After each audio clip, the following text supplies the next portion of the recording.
शांति। ओम शांति।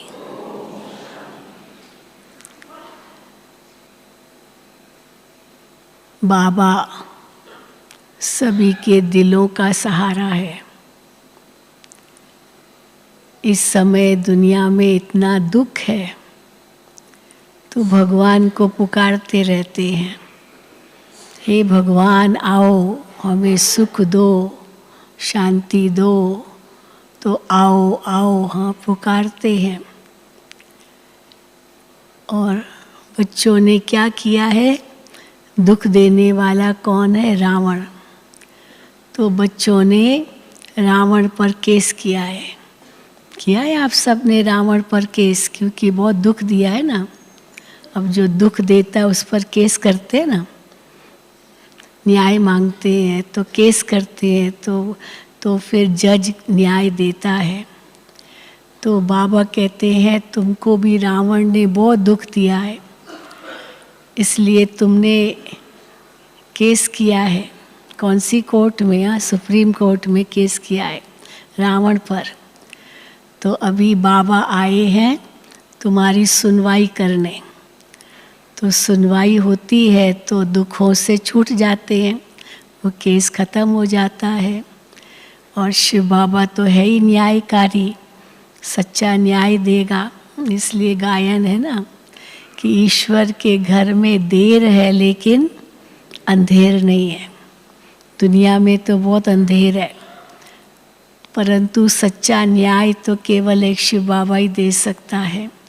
तो इसीलिए न्यायकारी बाप अब आए हैं न्याय देने के लिए। और हम बच्चे हाँ बाबा से जब न्याय लेते हैं तो सब दुखों से छूट जाते हैं।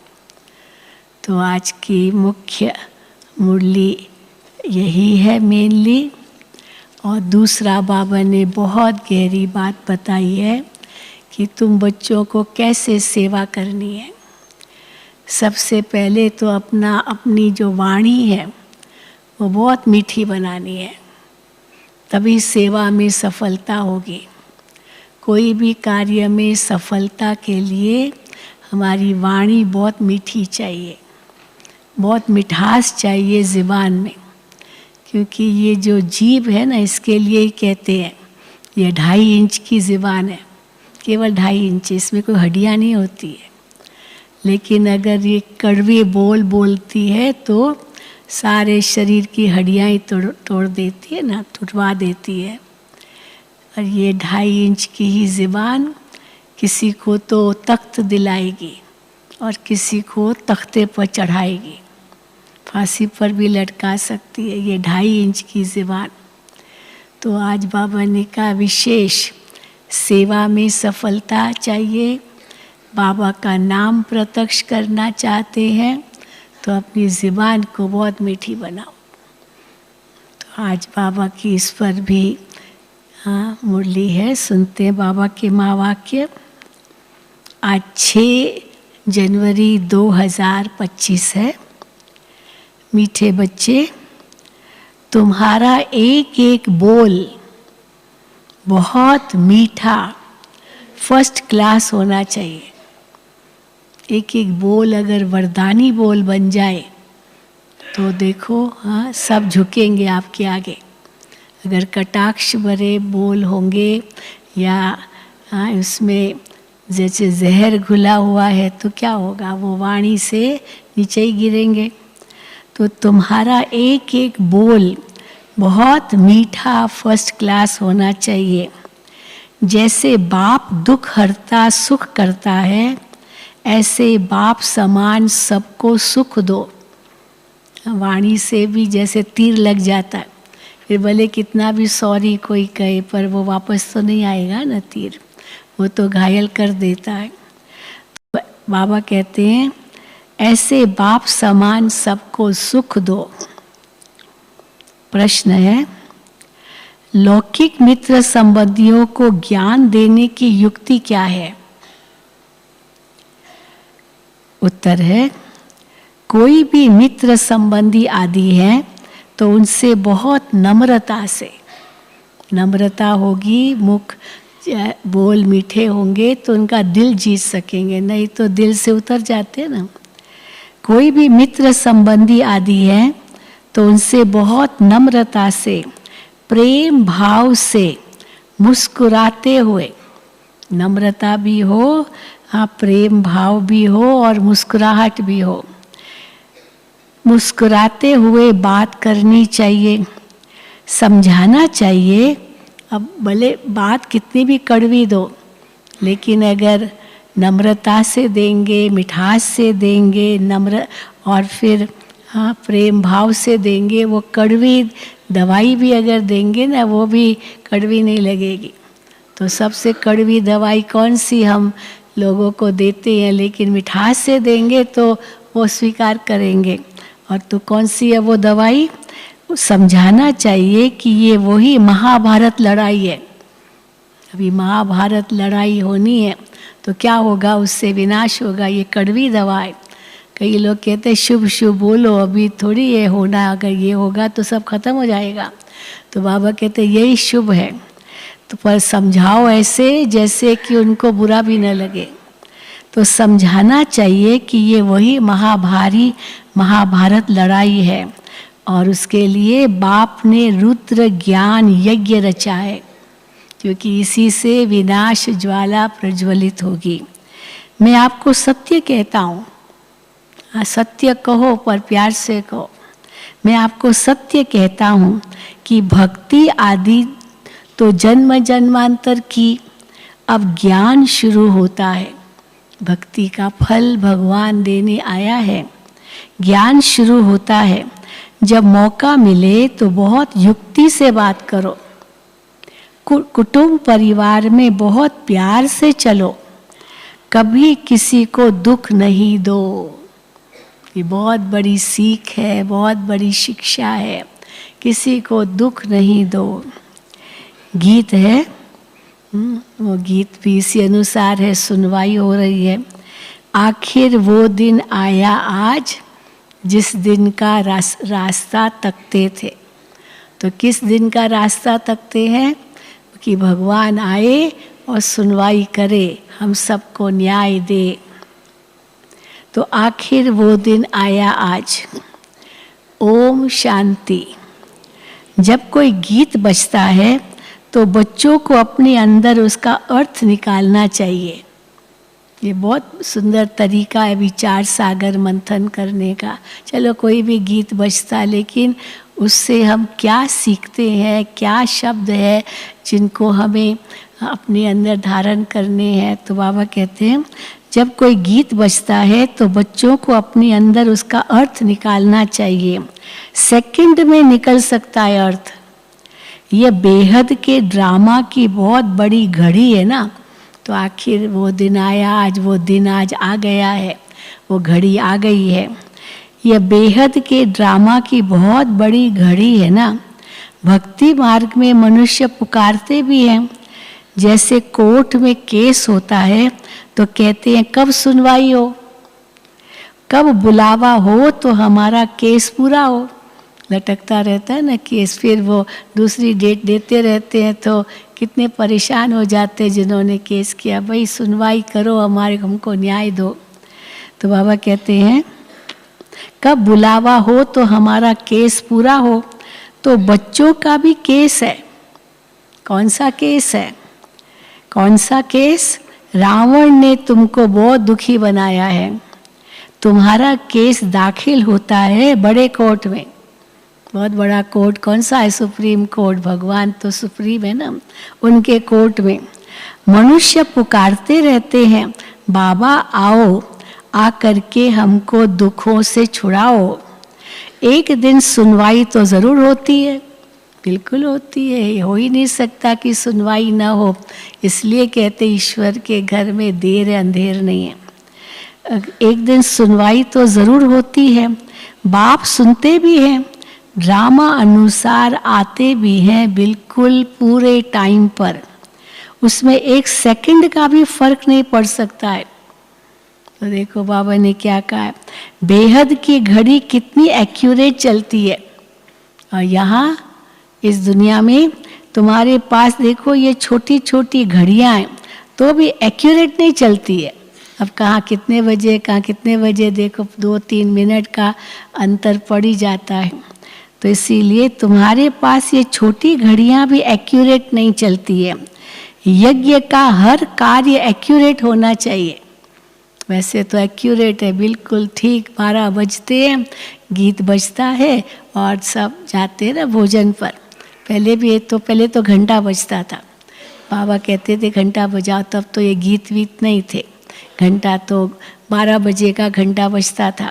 हाँ, घंटी जैसे वो यहाँ लगी रहती थी, ये जो पेड़ है ना हिस्ट्री हॉल के सामने, तो वहाँ पर वो घंटी रहती थी और एक भाई या बहन मुकर्रर होते थे, वो घंटी बजाते थे, अभी 12 बजाए भोजन पर आओ। अभी तो गीत बजते तो पता चलता कि अभी भोजन का टाइम हो गया, 7:30 का टाइम हो गया है, तो चलो भोजन पर। तो बाबा कहते हैं तो यज्ञ का हर कार्य एक्यूरेट होना चाहिए, तो घड़ी भी एक्यूरेट होनी चाहिए। बाप तो बड़ा एक्यूरेट है, सुनवाई भी बड़ी एक्यूरेट होती है। कल्प कल्प कल्प के संगम पर एक्यूरेट टाइम पर आते हैं।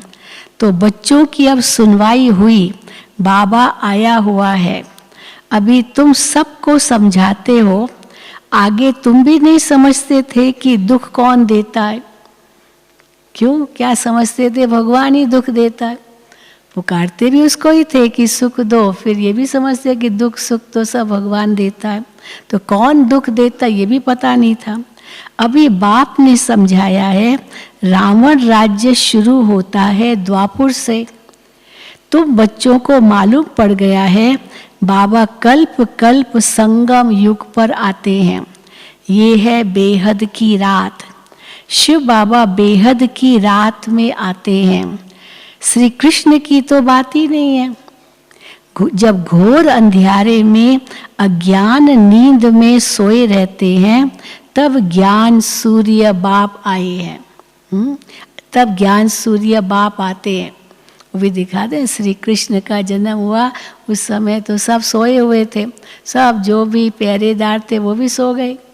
तो इसीलिए कैसे सहज उसको निकाला गया।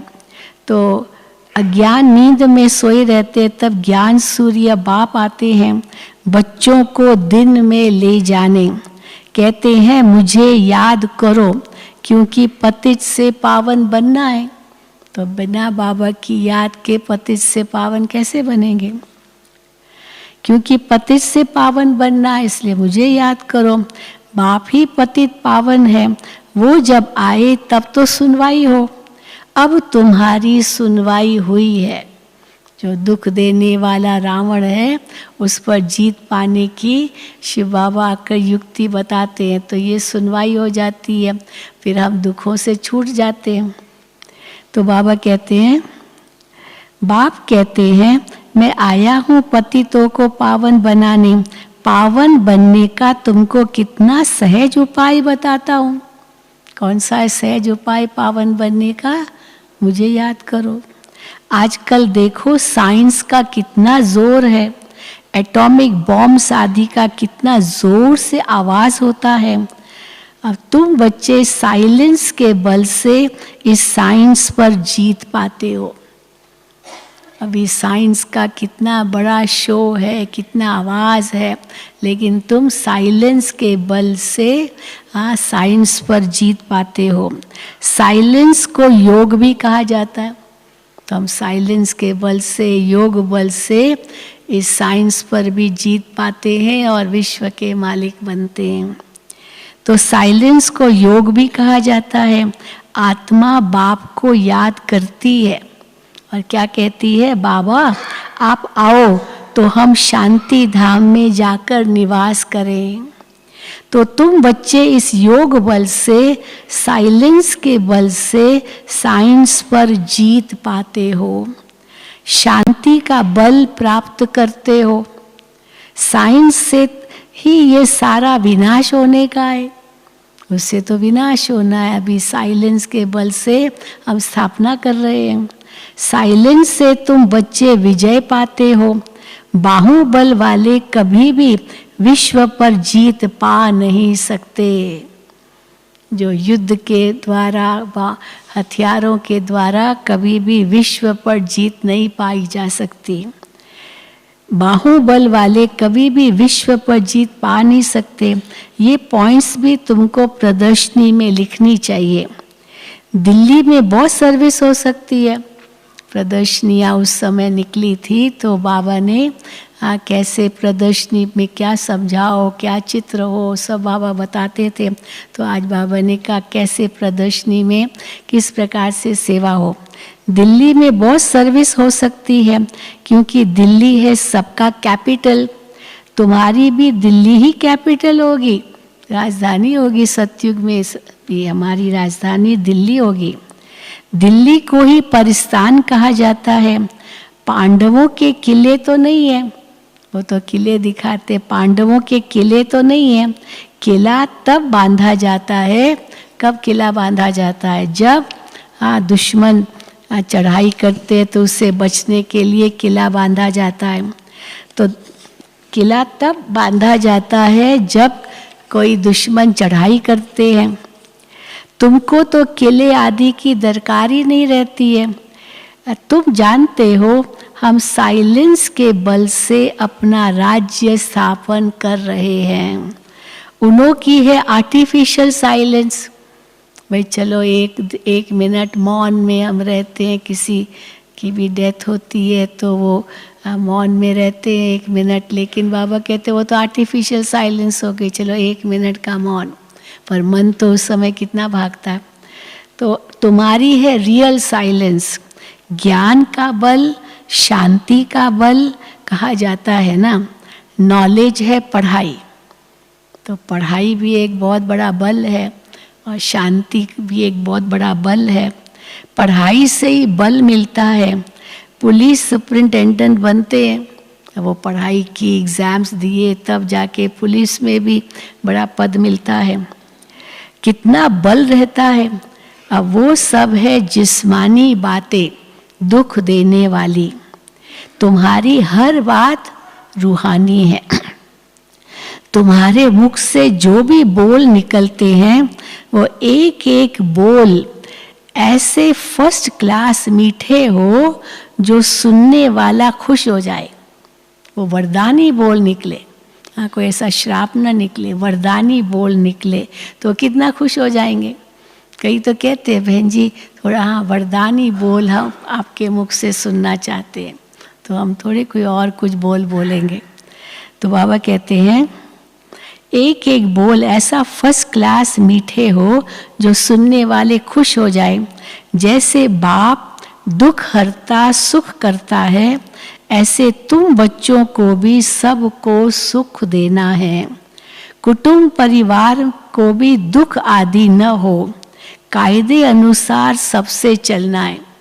अगर कुटुंब परिवार में गुस्सा करेंगे, डांटेंगे, लड़ेंगे तो फिर वो बाबा का नाम बदनाम होता है ना। तो हमको ब्रह्मा कुमारियों ने आपको यही सिखाया है, सीधा बोलेंगे। पहले नहीं कहते थे, ज्ञान में नहीं थे तो भले वही काम करते थे, लेकिन ऐसे नहीं कहते थे। अभी उनको बहाना मिल गया कि वहाँ तुमको यही सिखाया है क्या। तो इसलिए बाबा कहते हैं बहुत ध्यान से किसी से मिलना है।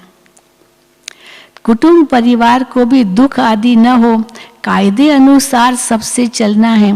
बड़ों के साथ प्यार से चलना है, ये भी बहुत बड़ी बात है। हाँ, बड़ों के साथ प्यार से चलना है। मुख से अक्षर ऐसे मीठे फर्स्ट क्लास निकले जो सब खुश हो जाए। बोलो शिव बाबा कहते हैं मन मना भव, ऊंच से ऊंच मैं हूँ। मुझे याद करने से ही तुम्हारे विकर्म विनाश होंगे। बहुत प्यार से बात करनी चाहिए। समझो कोई बड़ा भाई हो, हाँ बड़े हैं, कोई भी है बड़ा भाई हो, तो बोलो दादाजी शिव बाबा कहते हैं मुझे याद करो। आयु में बड़ा हो भले, लेकिन छोटा भी उनको प्यार से कहेगा दादाजी शिव बाबा कहते हैं मुझे याद करो। शिव बाबा जिसको रुद्र भी कहा जाता है वही ज्ञान यज्ञ रचते हैं। श्री कृष्ण ज्ञान यज्ञ अक्षर नहीं सुनेंगे। किसका ज्ञान यज्ञ कहते हैं? रुद्र का।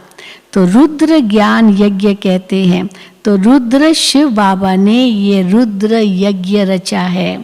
राजाई प्राप्त करने के लिए ज्ञान और योग सिखला रहे हैं। तो बाप कहते हैं भगवानुवाच माम एकम याद करो। क्यों माम एकम याद करो? क्योंकि अभी सब की अंतिम घड़ी है, सब की अंतिम घड़ी है। वान परस्त अवस्था है, सबको वापिस जाना है।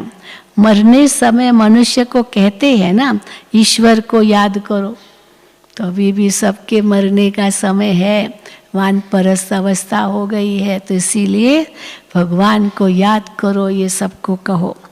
यहाँ ईश्वर स्वयं कहते हैं कि मौत सामने खड़ा है, इनसे कोई बच नहीं सकेगा, मौत से कोई बच नहीं सकेगा। अंत में ही बाप आकर के कहते हैं कि बच्चे मुझे याद करो तो तुम्हारे पाप भस्म हो जाएं।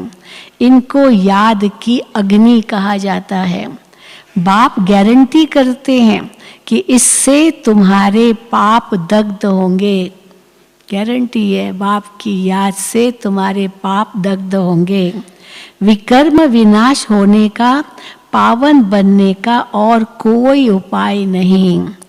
पापों का बोझा सिर पर चढ़ते चढ़ते क्या हो गया है, खाद पड़ते पड़ते आत्मा रूपी सोना में 24 कैरेट सोना थी आत्मा, तो खाद पड़ते पड़ते 9 कैरेट का हो गया है। 9 कैरेट के बाद मुलम्मा कहा जाता है। हाँ, कोई काम का नहीं, काला पड़ जाता है, नाम का सोना होता है और फिर काला हो जाता है, तो मुलम्मा कहा जाता है। अभी फिर 24 कैरेट कैसे बने, आत्मा प्योर कैसे बने? प्योर आत्मा को जेवर भी प्योर मिलेगा। अभी तो जेवर भी सब इम्प्योर है, शरीर सारे इम्प्योर है, अपवित्र है, क्योंकि आत्मा रूपी जो सोना है वही इम्प्योर हो गया। तो प्योर आत्मा को जेवर भी प्योर मिलेगा। कोई मित्र संबंधी आदि हैं तो उनसे बहुत नम्रता से, प्रेम भाव से मुस्कुराते हुए बात करनी चाहिए, समझाना चाहिए। ये तो वही महाभारत लड़ाई है ये कड़वी बात, लेकिन मिठास से कहेंगे तो बुरा नहीं लगेगा। ये तो वही महाभारत लड़ाई है, ये रुद्र ज्ञान यज्ञ भी है। बाप द्वारा हमको सृष्टि के आदि मध्य अंत की नॉलेज मिल रही है, और कहाँ भी ये नॉलेज मिल न सके। मैं आपको सत्य कहता हूँ, आप कहो दूसरों को, मैं आपको सत्य कहता हूँ कि ये भक्ति आदि तो जन्म जन्मांतर की है, अब ज्ञान शुरू होता है। भक्ति है रात, ज्ञान है दिन। सतयुग में भक्ति होती नहीं, तो ऐसे ऐसे युक्ति से बात करनी चाहिए। जब कोई मौका मिले, जब तीर मारना होता है तो समय और मौका देखा जाता है ना, कैसे मौका देखा जाता है, ऐसे ही नहीं तीर लगा चलाते हैं। वो आप वहाँ पर जो जिसको हमें तीर मारना है वो समय पर और एकदम बिल्कुल हमारे उस टारगेट के नज़दीक हो, सामने हो, तो सहज तीर लगेगा। तो बाबा कहते हैं जब तीर मारना होता है तो समय और मौका देखा जाता है। तो ज्ञान देने की भी बड़ी युक्ति चाहिए, तीर कब मारना है। हाँ, बाप युक्तियाँ तो सबके लिए बताते रहते हैं। पवित्रता तो बड़ी अच्छी चीज़ है। अब ये भी अगर किसी को कहना है तो कितना प्यार से कहना पड़ेगा ना। पवित्रता तो बड़ी अच्छी चीज़ है। ये लक्ष्मी नारायण हमारे बड़े पूज्य है ना, पूज्य पावन, फिर पुजारी पतित बने। पावन की पतित बैठ पूजा करे, ये तो शोभता नहीं है।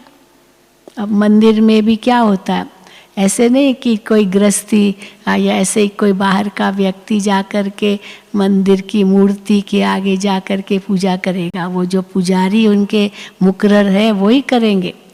हम भी अगर प्रसाद ले जाएंगे तो हम वो पुजारी को ही देंगे, और पुजारी को देंगे, पुजारी उस मूर्ति के आगे रखेगा, क्योंकि वो समझते ना भाई ये गृहस्थी लोग अंदर मूर्ति को टच नहीं कर सकते, और वो जो पुजारी है वो तो समझते हम तो ब्राह्मण हैं, तो इसीलिए वो टच करते हैं। तो बाबा कहते हैं पूज्य पावन फिर पुजारी पतित बने, पर पावन की पतित बैठ पूजा करे ये तो शोभता नहीं है। इसलिए वो जो गृहस्थी लोग, जो बाहर के लोग हैं, वो अंदर नहीं जा सकते वो गर्भगृह में।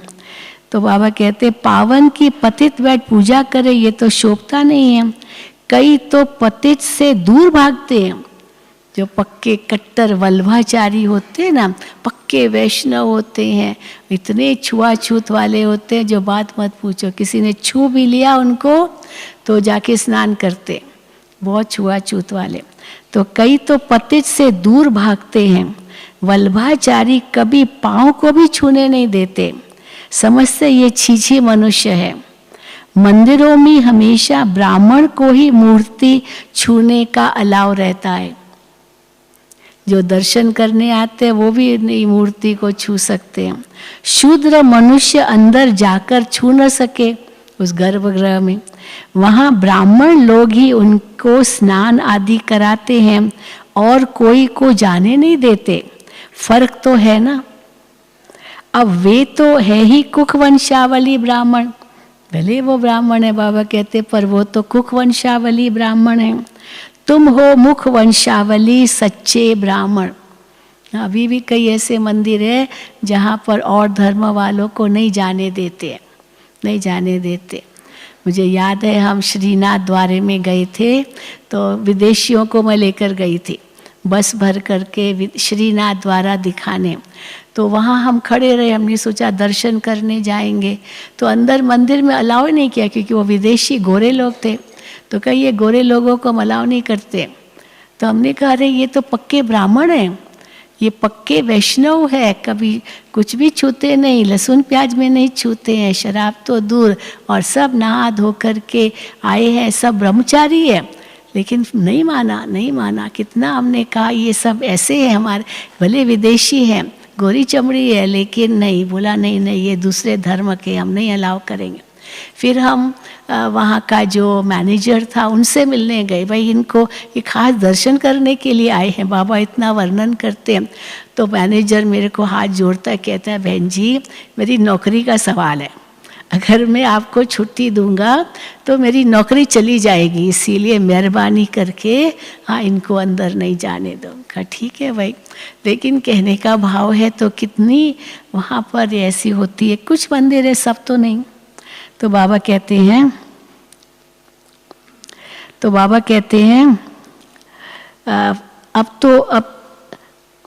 अब वे तो है कुख वंशावली और तुम हो मुख वंशावली सच्चे सच्चे ब्राह्मण।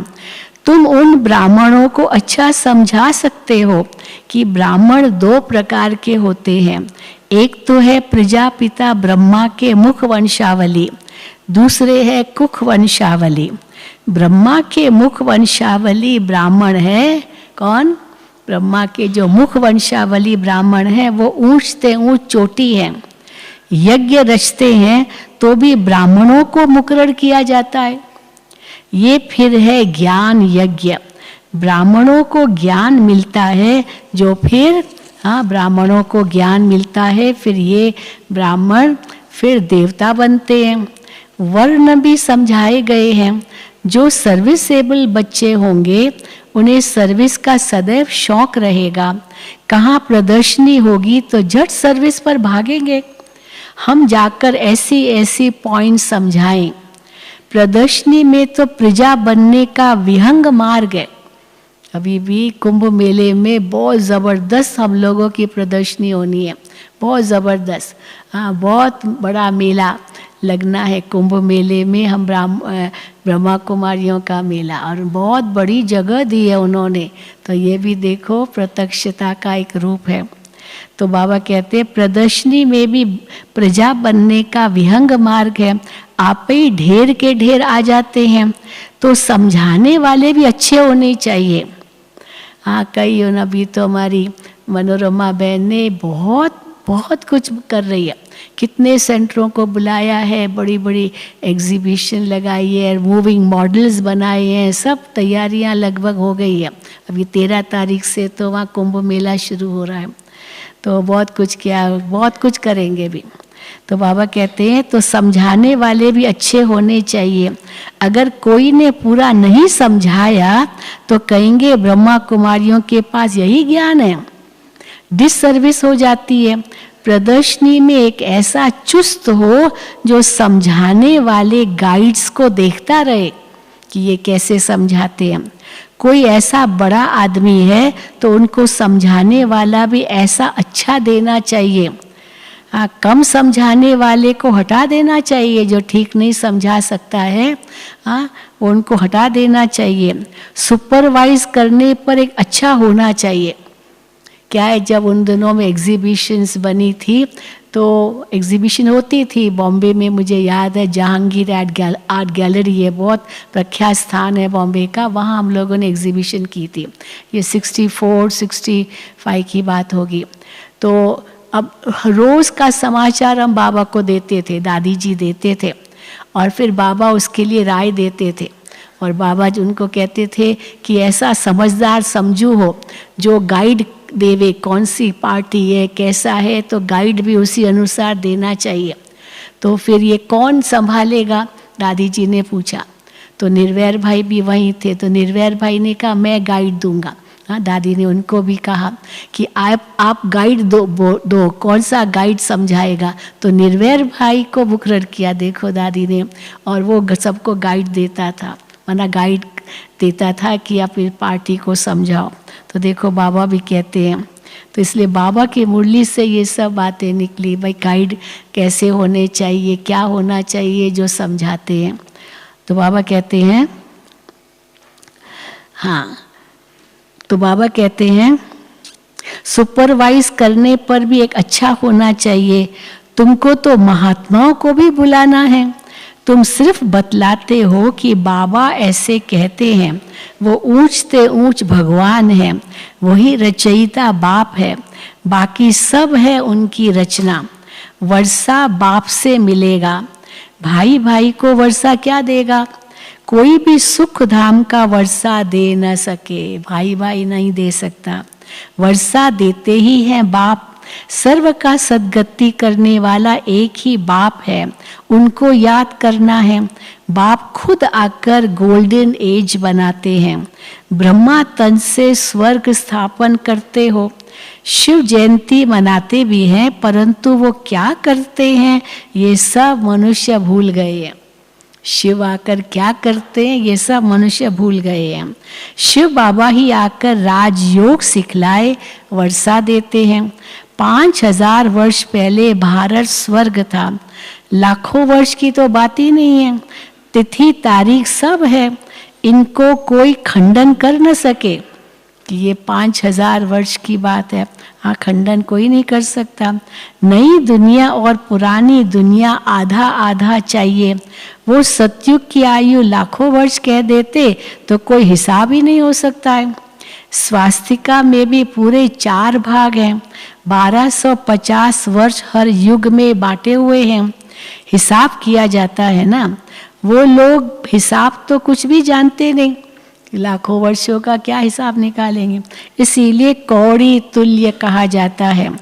अब बाप हीरे तुल्य बनाते हैं, सब पतित हैं, भगवान को याद करते हैं, उन्हों को भगवान आकर ज्ञान से गुलगुल बनाते हैं।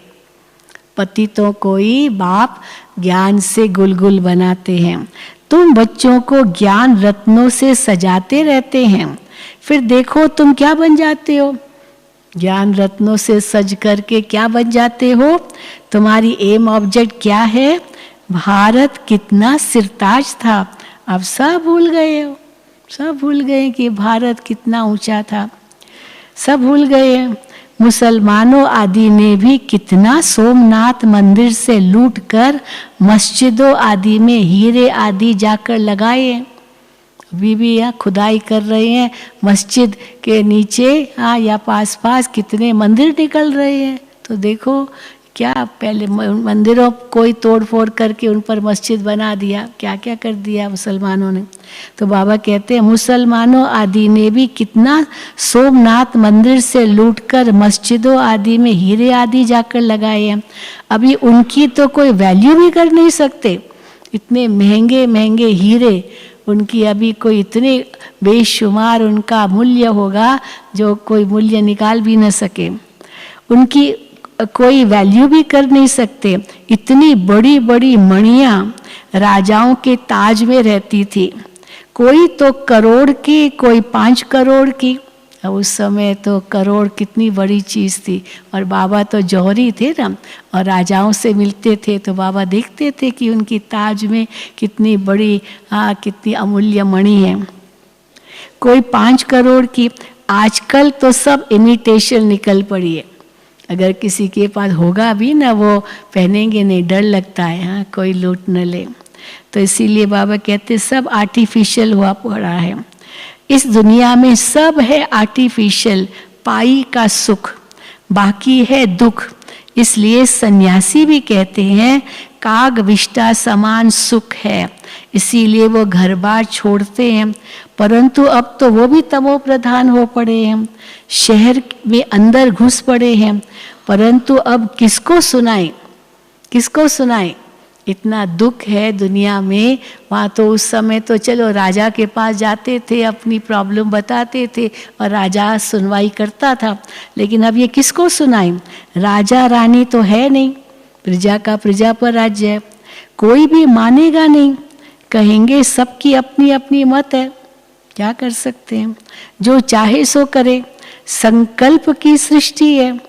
अब तुम बच्चों को बाप गुप्त रीति पुरुषार्थ कराते रहते हैं, तुम कितना सुख भोगते हो। दूसरे धर्म भी पिछाड़ी में जब वृद्धि को पाते हैं तब लड़ाइयाँ आदि खिटपिट होती है, पौना समय तो सुख में रहते हो। इसीलिए बाप कहते हैं तुम्हारा देवी देवता धर्म बहुत सुख देने वाला है, हम तुमको विश्व का मालिक बनाते हैं, और धर्म स्थापक कोई राजाई नहीं स्थापन करते, तो बहुत बाद में जाकर राजाई स्थापन होती है। वो सदगति भी नहीं करते, न वो राजाई स्थापन करते न वो सदगति करते, आते हैं सिर्फ अपना धर्म स्थापन करने। वो भी जब अंत में तमो प्रधान बन जाते हैं तो फिर बाप को आना पड़ता है सतो प्रधान बनाने। वो धर्म पिता की आत्मा भी अंत में तो उसी तमो प्रधान स्थिति में है, इसलिए वो भी तो कोई सतो प्रधान नहीं बना सकते, लेकिन बाप ही आते हैं तब सतो प्रधान बनाते हैं। तुम्हारे पास सैकड़ों मनुष्य आते हैं परंतु कुछ भी समझते नहीं। बाबा को लिखते हैं, बाबा को लिखते हैं, क्या लिखते, टीचर लिखती थी, बाबा को लिखते हैं, बाबा फलाना बहुत अच्छा समझ रहा है, बहुत अच्छा है। बाबा कहते कुछ भी समझा नहीं है। क्यों बाबा ऐसे कहते थे? अगर समझ जाए, हाँ बहुत अच्छा समझा है और समझ जाए तो कि बाबा आया हुआ है, विश्व का मालिक बना रहा है, बस उसी समय मस्ती चढ़ जाए। अब मस्ती तो उसको चढ़ी नहीं है, जो आ जाए और बाबा से मिलने आ जाए, मधुबन आ जाए। अब बस उसी समय मस्ती चढ़ जाए, फौरन टिकट लेकर के यहाँ भागे। परंतु ब्राह्मणी की चिट्ठी तो ज़रूर लानी पड़े, ये भी ज़रूरी है। ऐसे नहीं बस आ जाए, बस पहुँच जाए और कहीं मैं आया हूँ। तो यहाँ तो हमारे चंद्रशेखर भाई पहले चिट्ठी मांगता है बिना चिट्ठी कोई आते हैं तो कहाँ रखेंगे उनको। परंतु ब्राह्मणी की चिट्ठी तो ज़रूर लानी पड़े बाप से मिलने लिए। बाप को पहचान जाए तो मिलने बिगर रह न सके, एकदम नशा चढ़ जाए। जिन्हें नशा चढ़ा हुआ होगा उन्हें अंदर में बहुत खुशी रहेगी, उनकी बुद्धि मित्र संबंधियों में भटकेगी नहीं। अब नारायणी नशा है, ईश्वरीय नशा है, तो उनकी बुद्धि में देहधारी थोड़ी याद आएंगे। तो बाबा कहते हैं उनकी बुद्धि मित्र संबंधियों में भटकेगी नहीं, परंतु बहुतों की भटकती रहती है। इसका मतलब अंदर में वो नशा नहीं है ना, ईश्वरीय नशा। बहुतों की बुद्धि भटकती रहती है। ग्रस्त व्यवहार में रहते कमल फूल समान पवित्र बनना है और बाप की याद में रहना है वो सहज। जितना हो सके बाप को याद करते रहो। जैसे अब बाबा ने बहुत बड़ी बात कही है, जैसे ऑफिस से छुट्टी लेते हो वैसे धंधे से भी छुट्टी पाकर 1-2 दिन याद की यात्रा में बैठ जाओ। हाँ, नौकरी से छुट्टी नहीं मिलती है तो 2-4 दिन छुट्टी लेते हैं ना, तो बाबा कहते हैं ऐसे छुट्टी लेकर योग तपस्या में बैठ जाओ। 1-2 दिन याद की यात्रा में बैठ जाओ। घड़ी घड़ी याद में बैठने के लिए अच्छा सारा दिन व्रत रख लेता हूँ। अंदर में कहो सारा दिन मैं व्रत लेता हूँ कि मुझे आज सारा दिन बाबा को याद करना है। तो बठियाँ इसीलिए तो होती है, योग बट्ठी इसीलिए तो होती है कि सारा दिन जैसे तपस्या की गुफा में बैठा रहे। अच्छा तो अच्छा व्रत ले लेता हूँ सारा दिन। हाँ, बाबा की याद में रहूँगा। बाप की याद में बाबा को याद करने का व्रत कितना जमा हो जाएगा। हाँ, योग बल जमा हो जाएगा, विकर्म भी विनाश होंगे। बाप की याद से ही तमो प्रधान से सतो प्रधान बनना है। सारा दिन पूरा योग तो किसका लग भी न सके, माया विघ्न जरूर डालती है, फिर भी पुरुषार्थ करते करते विजय पा लेंगे। हाँ, बाबा आथत देते हैं, विजय पा लेंगे पुरुषार्थ करते करते। बस आज का सारा दिन बगीचे में बैठ बाप को याद करता हूँ, खाने पर भी बस याद में बैठ जाता हूँ। ये है मेहनत। हमको पावन जरूर बनना है, मेहनत करनी है, औरों को भी रास्ता बताना है। बैच तो बहुत अच्छी चीज़ है, रास्ते में आपस में भी बात करते रहेंगे तो बहुत आकर सुनेंगे। बाप कहते हैं मुझे याद करो, बस मैसेज मिल गया तो हम रेस्पॉन्सिबिलिटी से छूट गए। हमने दे दिया संदेश, अभी वो जाने कितना वो भगवान को पहचानता है, कितना वो मेहनत करता है, उसके ऊपर है। हमने संदेश दिया कि भगवान अपना कार्य कर रहे हैं, बस तो हम रेस्पॉन्सिबिलिटी से छूट गए। अच्छा, मीठे मीठे सिकील दे बच्चों प्रति माता पिता बाप दादा का याद प्यार और गुड मॉर्निंग। रूहानी बाप की रूहानी बच्चों को नमस्ते। हम रूहानी बच्चों की रूहानी बाप दादा को याद प्यार, गुड मॉर्निंग और नमस्ते। धारणा के लिए मुख्य सार पहला, धंधे आदि से जब छुट्टी मिले तो याद में रहने का व्रत लेना है। अभी भी देखो मधुबन निवासियों की भट्ठी चल रही है नीचे मानसरोवर में। हाँ, तो देख एक क्लास और बाकी सारा दिन मौन में बहुत अच्छा अनुभव कर रहे हैं। तो धंधे आदि से जब छुट्टी मिले तो याद में रहने का व्रत लेना है। माया पर विजय प्राप्त करने के लिए याद की मेहनत करनी है। दूसरा, बहुत नम्रता और प्रेम भाव से मुस्कुराते हुए मित्र संबंधियों की सेवा करनी है।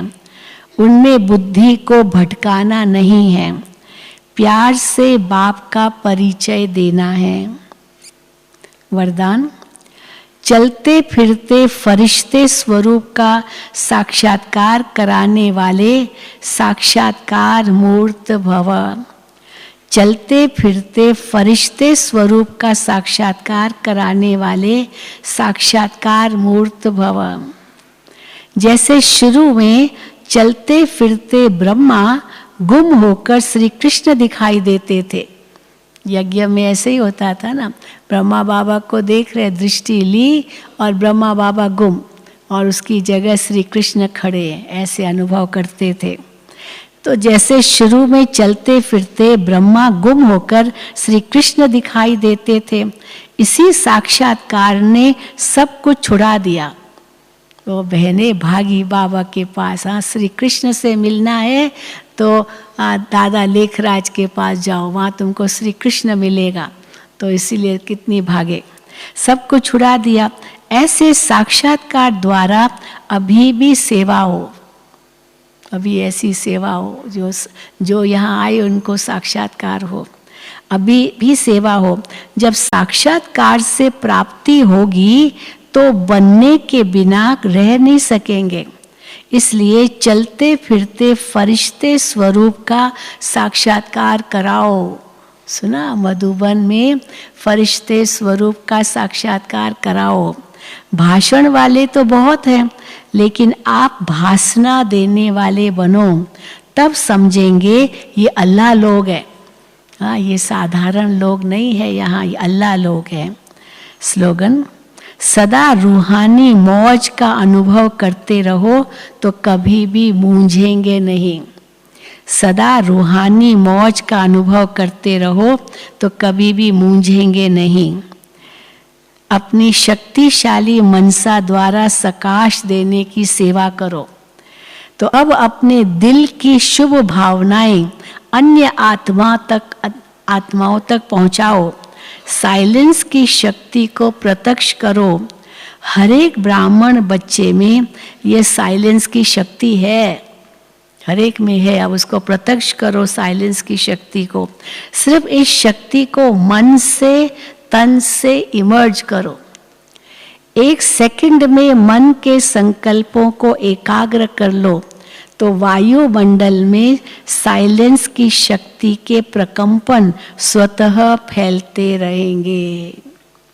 तो उसके लिए क्या करो? स्वमान कौन सा रखो? हाँ, स्वमान क्या रखो और क्या अभ्यास करो? तो स्वमान है, मैं आत्मा मनुष्य सृष्टि रूपी वृक्ष का तना हूँ। मैं तना हूँ उस कल्प वृक्ष की का। दूसरा अभ्यास, योग अभ्यास क्या करो? बीज रूप वृक्षपति शिव बाबा आदि पिता ब्रह्मा बाप के साथ सृष्टि रूपी वृक्ष के तने में हूँ। अपनी सर्व मनुष्य आत्माओं रूपी वंशावली टाल टालियों को सकाश देकर खुशहाल बना रहा हूँ। और धारणा क्या हो? हद से निकल विश्व को सकाश देना। हद से निकल विश्व को सकाश देना। और उसके लिए चिंतन क्या करो कि हदें कौन कौन सी है जो बाधा बनती है, हाँ, जिनसे हमें निकलना है और विश्व को सकाश देना है। अच्छा, ओम शांति, ओम शांति, ओम शांति। हाँ, अच्छा, ये कल वाला था और आज वाला। अपनी शक्तिशाली मनसा द्वारा सकाश देने की सेवा करो। उसके लिए स्वमान है, मैं पीस हाउस हूँ, मैं शांति का घर हूँ। और योग अभ्यास क्या करो? मैं आत्मा शांत स्वरूप हूँ, शांति के सागर बाबा से कंबाइंड हूँ। मन बुद्धि शांत और एकाग्र है। मुझसे शांति के प्रकंपन वायुमंडल में दूर दूर तक फैल रहे हैं। संसार की सर्व आत्माएं और प्रकृति के पांचों तत्व शांत हो रहे हैं। और उसकी धारणा क्या है? सर्व प्रति दिल की शुभ कामनाएं, सर्व प्रति दिल की शुभ कामनाएं रखना, सबके लिए शुभ कामना। और चिंतन क्या करो? वायुमंडल में साइलेंस की शक्ति के प्रकंपन फैलते रहे। उसके लिए किन किन बातों का अटेंशन हम रखें, कैसे शांति के प्रकंपन फैलाएं वातावरण में। चलो, ओम शांति।